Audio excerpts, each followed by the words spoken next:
Penambahan alokasi pupuk bersubsidi Sumsel pada 2026 mencapai 37,4% dan difokuskan pada pupuk nitrogen, fosfor, dan kalium atau NPK. Jumlahnya meningkat dari sebelumnya 203.000 ton menjadi 279.000 ton, sementara alokasi pupuk urea tetap sebesar 165.000 ton. Usulan penambahan ini disiapkan sebagai bagian dari strategi peningkatan produksi padi di provinsi ini, yang pada tahun berjalan telah mencapai 3,6 juta ton gabah kering giling.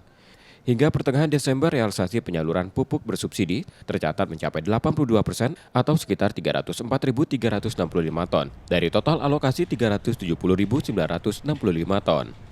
Produksi kita itu setara dengan 1,2 juta ton beras ya. Sedangkan kita tahu di nasional itu surplus kita itu sekitar 4.700.000 ya, hampir 5 juta ton. Nah, 1,2 juta ton berasnya disumbangkan oleh Sumatera Selatan yang tentu saja menjadi kebanggaan bagi kita, tetapi tentu saja kita tidak bisa berdiam diri, berpuas diri terkait ini karena Pak Gubernur juga meminta harus ada tetap tambahan produksi di tahun depan. Salah satu upayanya adalah peningkatan alokasi pupuk, di mana ini akan kita dampingi mulai Januari.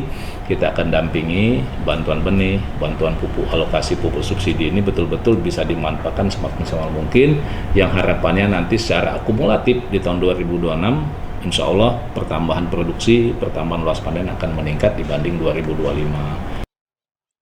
Dinas Pertanian Tanaman Pangan dan Hortikultura Sumsel memastikan penyaluran pupuk bersubsidi tepat sasaran dan mendukung kebutuhan petani di lapangan. Muhammad Reza Pahlevi, Kompas TV, Palembang, Sumatera Selatan.